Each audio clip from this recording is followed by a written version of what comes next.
ഈ വർഷത്തെ IPLന്റെ ഏറ്റവും പുതിയ പോയിന്റ് ടേബിളാണ് ഈ വീഡിയോയിലൂടെ നമ്മൾ കാണാൻ പോകുന്നത്. വീഡിയോയിലേക്ക് കടക്കുന്നതിന് മുൻപായി ഇതുപോലെ കൂടുതൽ IPL വാർത്തകൾക്ക് വേണ്ടി ഈ ചാനൽ മറക്കാതെ സബ്സ്ക്രൈബ് ചെയ്യൂ. 10, 9, 8, 7 സ്ഥാനങ്ങളിൽ ചെന്നൈ, ഹൈദരാബാദ്, രാജസ്ഥാൻ, കൊൽക്കത്ത തുടങ്ങി 4 ടീമുകളാണ് നിൽക്കുന്നത്. ഇതിൽ ചെന്നൈ ഓൾറെഡി ടൂർണമെന്റിന്റെ പുറത്തേക്ക് പോയിട്ടുണ്ട്. രാജസ്ഥാന് 14 പോയിന്റ് വരെ മാത്രം എത്താൻ പറ്റുമ്പോൾ ഒരു ഗെയിം തോറ്റാൽ ഇവരും പുറത്താണ്. ഇന്ന് മുംബൈക്കെതിരെ രാജസ്ഥാൻ ഇറങ്ങുമ്പോൾ മസ്റ്റ് വിൻ സിറ്റുവേഷനിലാണ് ടീം നിൽക്കുന്നത്. മുംബൈയെ തോൽപ്പിക്കാൻ പറ്റിയിട്ടുണ്ടെങ്കിൽ പോയിന്റ് ടേബിൾ കുറെ കൂടി ടൈറ്റ് ആക്കാൻ രാജസ്ഥാൻ ഇന്ന് പറ്റും. കൊൽക്കത്ത, ഹൈദരാബാദ് എന്നിവർക്ക് ശേഷിക്കുന്ന എല്ലാ മത്സരത്തിലും വിജയം എന്നതാണ് ഇവരുടെ ഇക്വേഷൻ. ഏതെങ്കിലും ഒറ്റ ഗെയിം തോറ്റാൽ പിന്നെ ഇവർക്കും 14-15 പോയിന്റിലേക്ക് മാത്രമേ എത്താൻ പറ്റൂ. 6ാം സ്ഥാനത്ത് 10 പോയിന്റുമായി ലക്നൌ ആണ് നിൽക്കുന്നത്. ശേഷിക്കുന്ന 4 മത്സരത്തിൽ 3 വിജയമാണ് 16 പോയിന്റ് എന്ന ഇക്വേഷനിലേക്ക് എത്താൻ ഇവർക്ക് വേണ്ടത്.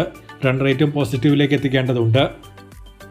12 പോയിന്റുമായി 5, 4, 3 സ്ഥാനങ്ങളിൽ ഡൽഹി, ഗുജറാത്ത്, മുംബൈ തുടങ്ങി 3 ടീമുകളാണ് നിൽക്കുന്നത്. ഈ 3 പേരും തമ്മിൽ പരസ്പരം ഒരു ക്രോസ് മത്സരം വരുന്നതിനാൽ ഒരു മാച്ച് എന്തായാലും ഇതിൽ 1-2 പേർ തോൽക്കും. മുംബൈയും ഡൽഹിയുമാണ് തോക്കുന്നതെങ്കിൽ പിന്നെയുള്ള 3 മത്സരങ്ങളിൽ 2 വിജയം എന്ന നിലയിലേക്ക് ഇവർക്ക് കാര്യങ്ങൾ എത്തും. ഇന്ന് MI രാജസ്ഥാനെ നേരിടുമ്പോൾ കാര്യങ്ങൾ ടൈറ്റ് ആകാതിരിക്കാൻ വിജയം മുംബൈക്ക് അനിവാര്യമാണ്. ഇവരെക്കാൾ ഒരു മത്സരം കുറവ് കളിച്ചിട്ടുള്ള ഗുജറാത്താണ് കുറെ കൂടി കംഫർട്ടബിളായി നിൽക്കുന്നത്. നിലവിൽ ഗുജറാത്തിന് ഒരു 70%, ഡൽഹി, മുംബൈ എന്നിവർക്ക് 60% പ്ലേ ഓഫ് സാധ്യത കൊടുക്കാൻ പറ്റും.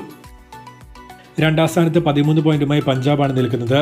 ഇന്നലെ ചെന്നൈയെ പരാജയപ്പെടുത്തിയതോടെ കാര്യങ്ങൾ ഇവർക്ക് കുറെ കൂടി എളുപ്പമായി മാറിയിട്ടുണ്ട്. ഇനി ശേഷിക്കുന്ന 4 മത്സരത്തിൽ 2 വിജയം നേടിയാൽ ക്വാളിഫയർ 1 പോലും ചിലപ്പോൾ പഞ്ചാബിന് കൺഫേം ആക്കാൻ പറ്റും. ലക്നൌ, മുംബൈ, ഡൽഹി, രാജസ്ഥാൻ എന്നിവർക്കെതിരെയാണ് ഇവരുടെ 4 മത്സരങ്ങൾ വരുന്നത്. നിലവിൽ ഒരു 78% പ്ലേ ഓഫിന് അരികിലാണ് പഞ്ചാബ്. 14 പോയിന്റുമായി RCB ആണ് 1ാം സ്ഥാനത്ത്. ജസ്റ്റ് ഒരു വിൻ കൊണ്ട് തന്നെ പ്ലേ ഓഫ് 100% ഉറപ്പിക്കാൻ RCBക്ക് ഇനി പറ്റും. 4 മത്സരങ്ങളാണ് ഇവർക്ക് ഇനി ശേഷിക്കുന്നത്. സോ അതുകൊണ്ട് 95% പ്ലേ ഓഫ് RCB ഇപ്പോൾ ഉറപ്പിച്ചിട്ടുണ്ട്.